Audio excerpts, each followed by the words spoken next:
৭৭ বছর ধরে মুসলমান ফিলিস্তিনে নির্যাতিত, আর আমরা কোনো দিন নির্যাতিত হব না, এর গ্যারান্টি আমাদের কাছে আছে? আচ্ছা, আমি আরেকটা হিসাব শুনাই। এই রোহিঙ্গার মুসলমানরা 1964 ইংরেজিতে রোহিঙ্গার মুসলমানদের উপরে জুলুম শুরু হয়েছে। এই বর্তমান জান্তা সরকার, সামরিক সরকার 1964 সাল থেকে নিয়ে আজকে 61 বছর 2025 পর্যন্ত, এই 61 বছর টানা রোহিঙ্গা মুসলমানদের উপরে জুলুম করতেছে।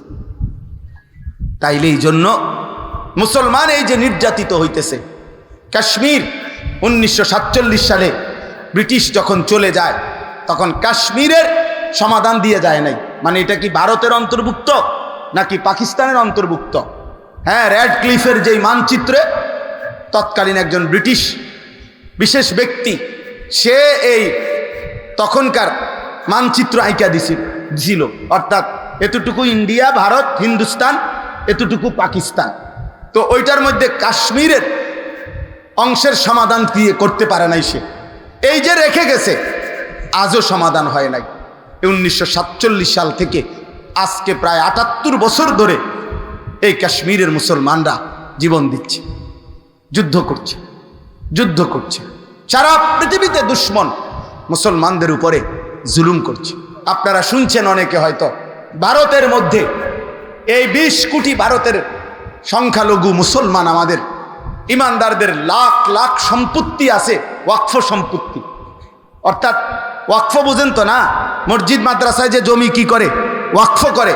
এই ওয়াকফ সম্পত্তিটাকে সুকৌশলে এই বর্তমান এই মোদী সরকার, এই কসাই কুক্ষিগত করার জন্য নতুন করে বিতর্কিত ইন্ডিয়ার পার্লামেন্টের মধ্যে ওয়াকফ বিল পাশ করছে, যেটার মধ্যে অত্যন্ত সুকৌশলে এমন আইন কানুন তৈরি করতেছে যার দ্বারা অল্প সময়ের ব্যবধানে মুসলমানদের এই লাখ লাখ ওয়াকফ সম্পত্তি ছিনাইয়া নেওয়ার সুগভীর পায়তারা করছে।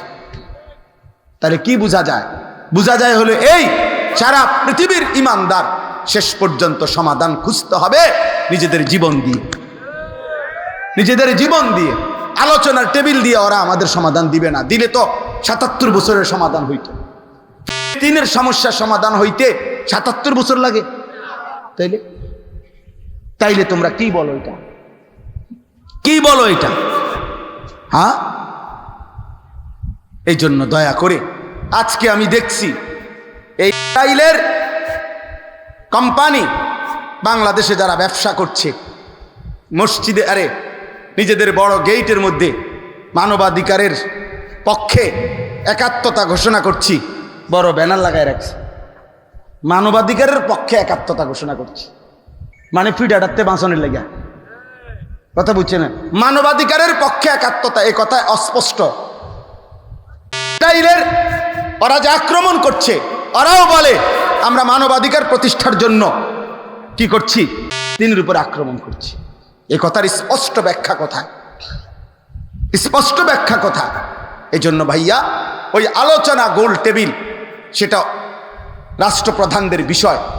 আমাদের একটা জিনিস মনে রাখতে হবে, আমি এটাই বুঝি যে আমরা আমাদের সমাধান আমাদের আল্লাহর কাছ থেকেই নিতে হবে, আমাদের কোরআনের কাছ থেকেই নিতে হবে, আমাদের ইসলামের কাছ থেকেই নিতে হবে। অতএব আমাদের সমাধান জিহাদ ফি সাবিলিল্লাহ, আল্লাহর রাস্তায় জিহাদ, আল্লাহর রাস্তায় আমরণ সংগ্রাম। আল্লাহ আমাদের যুবকদেরকে, ইমানদারদেরকে তৌফিক দান করুন। আমি আপনাদের কাছে অনুরোধ করছি, এই 12 ভাইয়া বলছেন আগামী বছর 12তম তাফসিরুল কোরআন মাহফিল হবে। আমিও একটা কথা পরামর্শ দেই, 12তম তাফসিরুল কোরআন এক যুগ পূর্তি উপলক্ষে তাফসিরুল কোরআন মাহফিলে আপনারা বিশেষভাবে তাফসিরুল কোরআন, কোরআনুল করিমের তাফসির, এই বিষয়টা এই বাংলাদেশে কি পরিমাণ খেদমত হচ্ছে, তাফসিরের উপরে কি পরিমাণ বাংলা ভাষায় খেদমত হইল, এইটার একটা দিক নির্দেশনামূলক বক্তব্য, বয়ান লিখিত হোক, কোনো একজন আলেমে দ্বীনের মাধ্যমে হোক, এইটা আপনারা জাতির সামনে পেশ করার আপনাদের এক যুগ পূর্তিতে একটা ব্যবস্থা করবেন। একটা অনুরোধ। 2 নাম্বার, আপনারা সিদ্ধান্ত নেন যে আল্লাহ যদি তৌফিক দেয় 12তম তাফসিরুল কোরআন মাহফিল থেকে এক যুগ পূর্তিতে পিছনের এক যুগ চলে গেছে, সেটা আর ফিরে আনা যাবে না।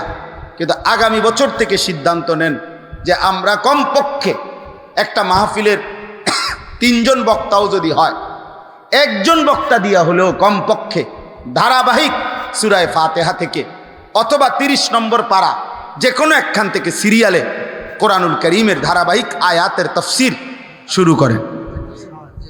আলহামদুলিল্লাহ, যেটা তাইলে তো আলহামদুলিল্লাহ, ওইটা যেভাবে চলতেছে মাশাআল্লাহ, তাহলে ওইটা যেন আরও বেগবান হয়ে চালু থাকে।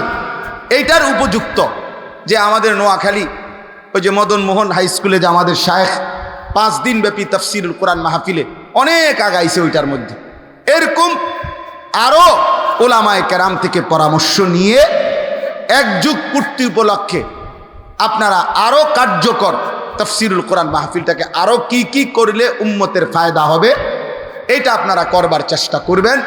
আমাদের পরামর্শ চাইলেও আমরা পরামর্শ দেওয়ার চেষ্টা করব, সুযোগ থাকলে আসবারও চেষ্টা করব ইনশাআল্লাহ। সূরা বাকারার 185 নম্বর আয়াতের অংশবিশেষ আমি পড়ছি। এই অংশের একটা কথাই শুধু বলা আমার উদ্দেশ্য।